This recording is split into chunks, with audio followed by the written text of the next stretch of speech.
with a new Icon Selection Connects. And today we have a really great guest. And I'm going to invite her right now. And it's a she. She is a really interesting person. So that's really nice. Hello. Yeah, y'all. How you doing? Really good.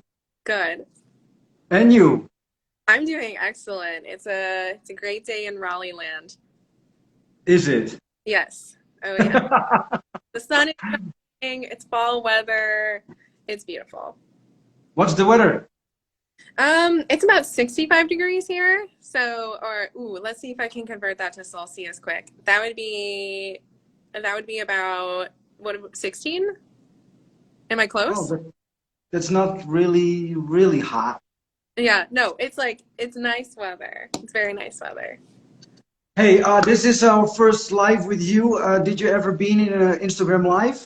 This is the first time for you, right? This is my first Instagram live, so I'm a little nervous, but I think it'll be really fun. No, no, no. We already have 11 people watching us. Oh, This nice. is Icon Selections Connects. My name is Guillermo Maecha. I'm the commercial director of Icon. And we are speaking today with Dr. Melinda Knuth from North Carolina State University. Whoop whoop, go pack. You see, guys, that we are already really personal on a really nice vibe together because we've met in Cartagena already, and after that we saw us in SAF, which is a conference where we attended to show our flowers and where Melinda was to speak about stuff. Yes, Can you explain to people, because I don't want to tell all the secrets right now. sure. Uh, can you tell the people a little bit about yourself? What are you doing, and why we are connected? Yeah, so again, my name is Dr. Melinda Knuth. I am an assistant professor at North Carolina State University in the horticulture department. So, what do? I am a teaching and research professor, and that's how I met Guillermo, was working in my research. The research area is in horticulture marketing and economics. I focus a lot on consumers and what consumers want. And it just so happens that one of my topic areas within that space is cut flowers. And so, yay, it's really fun. Exactly. Oh, thank you. I originally went to school to be a florist, Okay. and unfortunately, that didn't work out for me at the time. No one was willing to give money to a at the time. Studio florists were not a thing, so this was like 15 years ago. But at the time, studio florists weren't really a thing, and no one was really willing to give money bank wise to a young entrepreneur who just turned 20 and graduated with their bachelor's. And so I kind of pivoted a little bit, and that's in my career. Went to work in the industry for a little while in production, and that's ultimately how I ended up. My path led me to being a professor, so that's kind of how that happened. But Nice. I've always loved flowers. That's been a special interest of mine since high school. So yeah, well, there's that question. There's that question which Mr. Sahim is always asking to everybody. What's your favorite flower? See, that's really difficult. I would say Oh, it changes. It changes depending on um, what new varieties come out and the new color patterns. I think the one that holds true, the one that I tell people the most is delphinium. I love a good delphinium. Those are so beautiful. It's one of you, the true uh, blue flowers in that naturally occur. So it's really pretty. So that would be my favorite, I would say. great, great. Hey, when we first met, you did a really interesting speech in Cartagena. It was for ethical florists. That really got my attention. That's why I approached you and asked you, like, hey, are you open to do an Instagram live with me and talking about this subject? Then we met before this date in SAF, and even my world was even more turning what we were speaking about at SAF. Maybe you can give us a small resume about what you were talking about in Cartagena primero. Yeah, so yeah, I'll give little snapshots on what I talked about in Cartagena and what I talked about in Orlando at SAF, and then also talk about the cool experiment that we did at SAF. I want to talk about that too. So, um, first of all, in Cartagena, I presented at the Asoka Flores Executive Series event. It's the first one that happened or has happened. And I was presenting on the driving forces of change that have occurred and are currently occurring in the cut flower industry. And I was talking about a variety of subjects from acquisition and such as the supermarket chains kind of taking over larger portions of our industry and kind of coming on as one of the big players in the cut flower space, as well as the role of e-commerce and how consumers' opinions are changing over time and how eventually our end consumer is going to change. It's not always going to stay baby boomers. Eventually our consumer will change to be millennials and Gen Z, which also happened to be a really similar topic to what I talked about at SAF, which was great expectations. And I talked about the change that, or the expectations that have happened due to COVID and due to generational shifts. So some of this has happened because over time, this is something that was going to occur whether COVID happened or not. But then some of these things also happened because of COVID. COVID is considered a black swan economic event. I would also consider it to be a huge health event. So we had basically this huge shock in our health system as well as in our economic systems that that is going to change behavior. That just is a naturally occurring thing that when we experience something that's quite traumatic as a society, it's going to change the way that we behave and with each other and how we perceive things ourselves. And so I was talking about at SAF, you know, how has COVID changed how people are comfortable going to stores and how comfortable they are to purchase floral products. What we found during COVID is that they actually were willing to purchase more because they were home more, and which is great for us. That's great for our industry. Will that persist is the big question. And I think that it will persist for at a lower rate than 2021, but I think we're going to see similar as in 2020, personally, from what I've seen in the data. And then I also talked about generational shifts and generational expectations, because what younger consumers want, who are going to be taken as our main consumer shortly, if they have not already, is different than who we like to focus on as an industry. We always focus on, oh, well, the white upper class baby boomer female. We always talk about that as our consumer. And what the people, sorry to interrupt, but people maybe don't know what is a baby boomer. Can you explain what a baby boomer is? Yes. So baby boomer, so that is a particular generation of individuals who now range in age from approximately like 55 to about 75 now. That's approximately age range for that generation. Okay. And so the reason they're called baby boomers is because right after World War II, there was great prosperity in the United States, and there was a lot of babies born. And so that generation is called baby boom or baby boomer. So that's why they're called, yes. So I'm from 76. Am I a baby boomer? You're Gen X.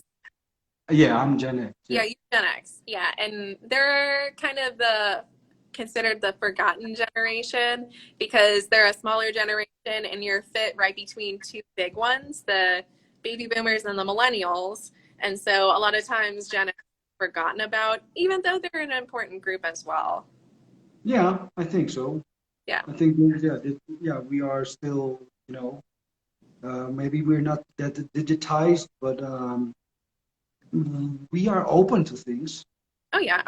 Oh, absolutely. And a lot of times, speaking just generally, a lot of times Gen Xers are also forgotten because not only are they taking care of their baby boomers, but a lot of times they're also taking care of their millennial children. Now, because millennials have aged out, so the average millennial is ages 44-ish to like, I'm one of the youngest millennials. I'm 28. So we kind of age and range in age there from that. So moved out of that. But previously, that was a big thing for Gen Xers was taking care of both their parents and their children. So they were saddled with a lot of responsibility that other generations at the time didn't particularly have. Okay, yeah. Well, it's a lot of information, of Oh, course. yeah, I know. No, no, no, no, no. It's okay. Um, we have to get to the connection of breeding, chrysanthemum flowers, and what are you doing? So Yeah, can you kick it off? yeah. Okay, here we go. So that's how Hero and I got introduced to each other is from the Flores, but then also the SAF, and that's where we met. Um, and at SAF, we having a general conversation about, how's everything going? How are you? In the trials room at SAF. And we started talking about the different flowers. And generally, um, when we think about breeding, we usually don't think about consumers. So you don't think about like, why is a consumer specialist in the breeding or in this breeding room? And I think it's still important because we had a lot of conversations about, what's Icon Collection currently breeding for? What are your top sellers? What do you think is up and coming? We're having conversations about, okay, show me what your top products are, and then, I'll tell you what I think about them based off of what I know as a background as a consumer specialist. So we were going around the room looking at all of the different flowers that Icon Selection has. And we're talking about the background that I have, and I don't know if we want to talk about particular flowers or just in general what we were talking about. But we were talking about the difference between button centers and cushion, and the fact that um, I thought that consumers would want more of a cushion center and they would want a singular color, and the bicolor, or excuse me, the oh no, oh my gosh, what's that called? Not analogous. The Yeah, complement. Yes, the complement colors and the vintage colors. yes. So the complementary colors that are opposite on the color wheel, I didn't think that consumers would want as much, but the colors that are right next to each other on the color wheel, such as analogous, those would be more preferred. And so we were Yeah. talking about this, having a really good conversation, and three people walk by that weren't associated with the conference. It's just these average people that were on the side of the who were just on the side of the conference. We said, "Hey, do you want to come look at flowers?" And they were like, "Sure, why not?" And so we took them into the room with all of these different new varieties, and they told us what they wanted, and they told us what they thought about all these different flowers. And Yeah, one it was great. and it was really crazy. So one of the things I told Guillermo is that, hey, if like scent is huge with flowers. Like if you can make that happen with your flowers, huge.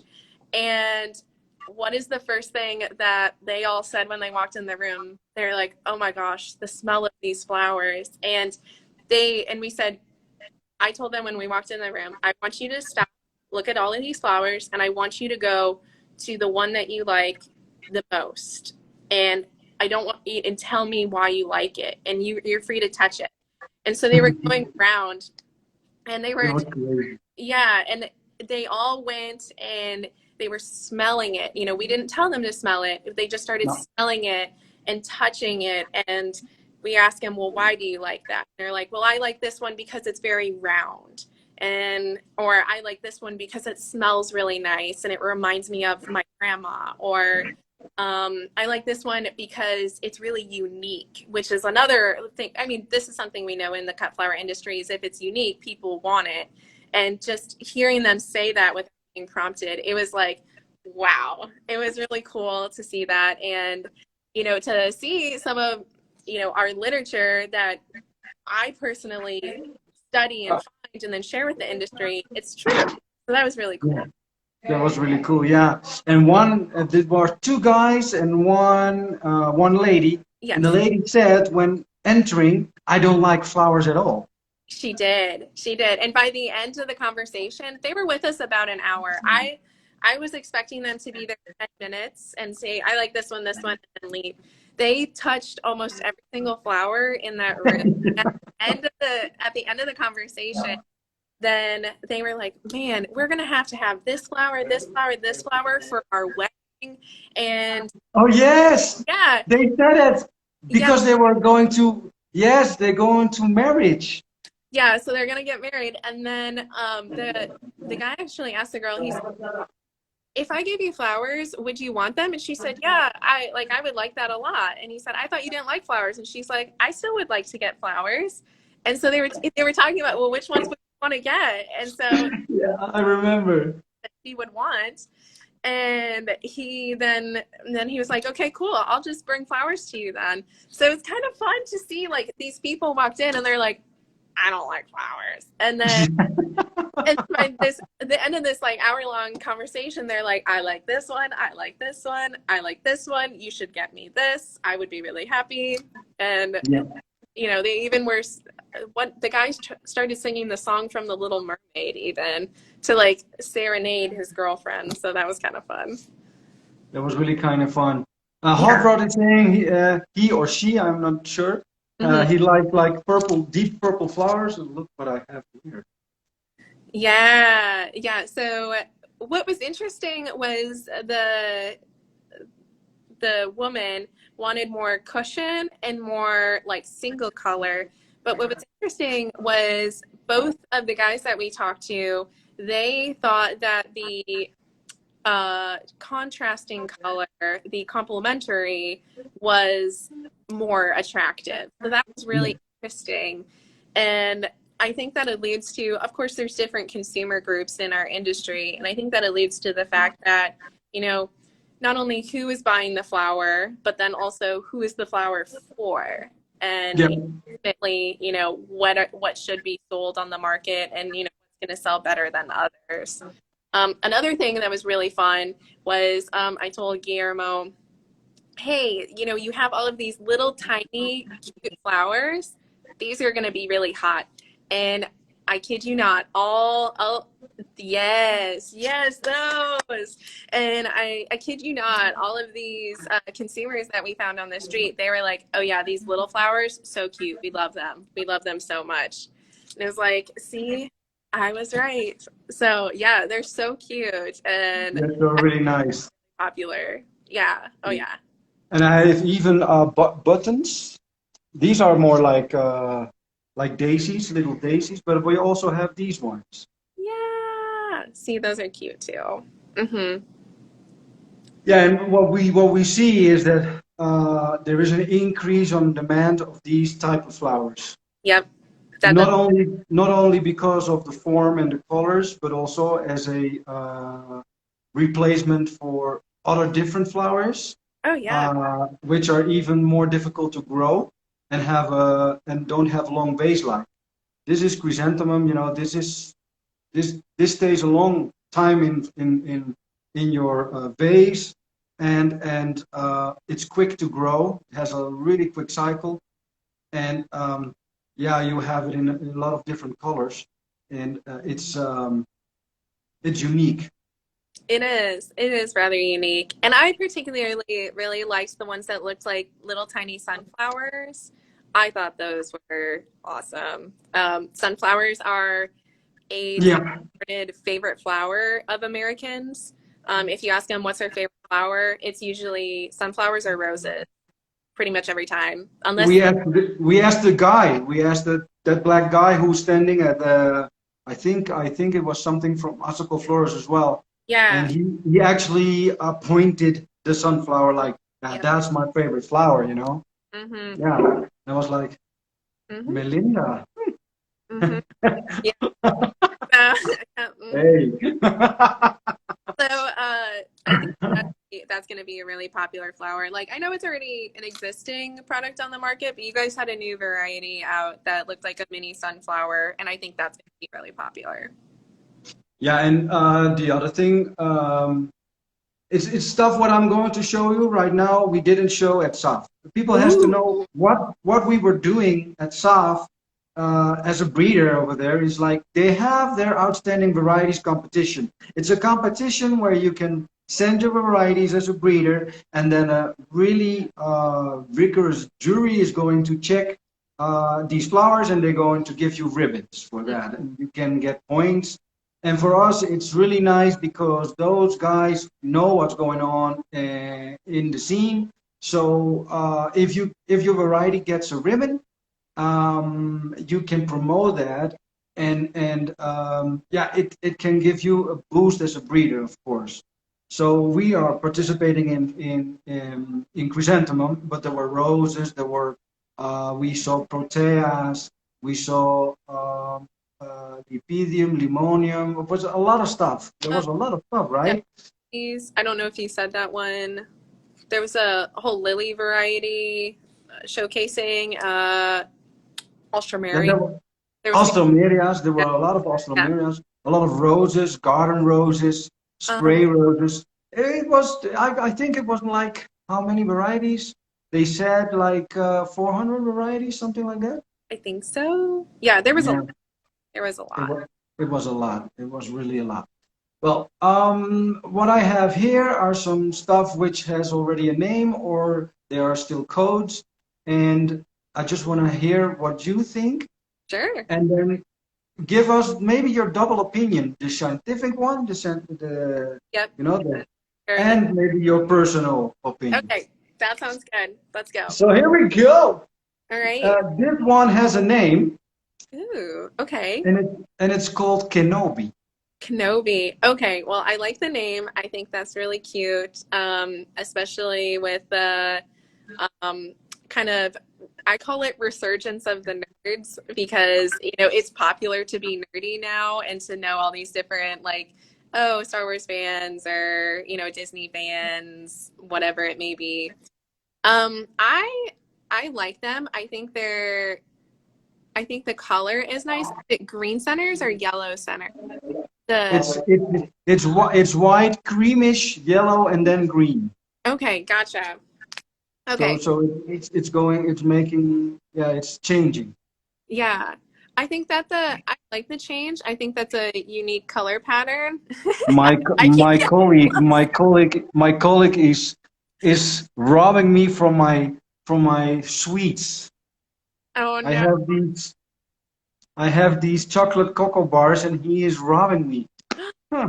No. We're on an Instagram live right now. You gotta wait till Yeah, you they're cannot do that. um, that's funny. So, I think it's going to be popular with both men and women. Women because it's a cushion, but men because it has the appearance that it could have a center, and that just seems to be the thing that they like. Um, I think that the color pattern is unique. I'm not sold on the yellow because yellow yellow is not a popular color among what people No, like. that Um, was also a strange thing. You said like, yeah, well, we have, for example, a Yellowstone, which is a really bright color, yellow, and then you said like, yeah, well, color yellow is not like really, really yeah, popular. exactly. Although a sunflower is yellow. Yeah, in sunflowers, yes, but in general, for the color yellow, not very popular. Sunflowers are yellow, says Jan Yeah, Haagman. yeah, they are yellow, but if you're Yes, talking, they are yellow. I think that's a special exception. But in general, yellow flowers aren't as popular. Okay, then we have this one. We had something similar, and it won a prize. No, it didn't win a prize. No, it didn't win a prize. But we had something similar. Yes. Yes. It's a lotus type. How can you say that? It's really an animal. Yeah. So Um, the one that this you is French. yeah, the one that you had at the show, it had really frilly petals. Yeah. I think that's gonna be super hot. Is just, you know, that is gonna be really nice because of its uniqueness. Um, the something else is like it's more open, and so consumers really like that. Is the more openness, it makes it seem like it's not dying. And That was also really important, right? That exactly. something looks really fresh. Yes, that it looks really fresh. So they can't distinguish between like consumers have a hard time distinguishing between a flower that is partially closed and knowing if it's dying or if it's just opening. They can't tell very well. And so it being open is really important. And then also the round, it being a round shape, that is the most aesthetically pleasing to the human eye versus irregular shapes. That is not as aesthetically pleasing and are less likely to be seen as attractive. The same is true for the law of attraction when it comes to human beings. People who have a symmetrical face are seen as more attractive than people who have an asymmetrical face. So it's a Yeah. really similar principle there. Yeah. Personally, I like them because I liked that frilly petals, and I thought those were really cute. And I Yeah. Jan is saying that he said it is fluffy. It was not fluffy. It was a gala he showed. So yeah, gala, gala. The other thing I wanted to show is this one. ooh, We are right now heading for Halloween fall colors. yes. Okay. And Okay. So personally, love it. So I really like that. I like the fact that it's a transition color, and scientifically, the yellow and orange are right next to each other on the color wheel, which is analogous, and it's in consumers like that better.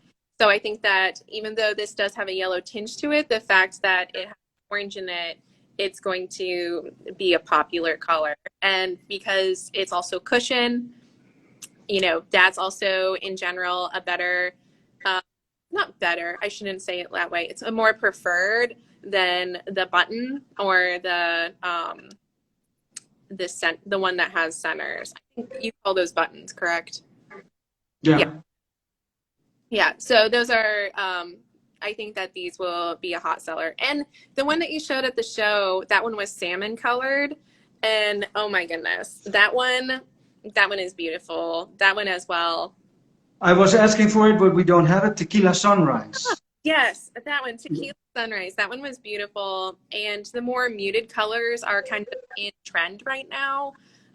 That's really popular. Like the delicateness and the muted colors and um, uh, kind of the older appearing colors would, for Look, example, look, look, we are really talking enthusiastically about Tequila Sunrise, and someone, Abo Neil, is asking, I would like to see that one. I know, so sorry. Yeah, well, sorry, I don't have it, but look it up at my Instagram because we have a Tequila Sunrise over there. You just scroll our profile and there will be a Yeah. Tequila Sunrise. You can see it. It's there.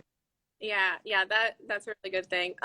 So yeah, more of the antique, more of the muted colors are really popular, and I think that and I think are going to be really hot in the future. And the one that you have in your hand, I think I like that one because it's obviously a warm color palette, but it's not in your face. It's like a It's very not.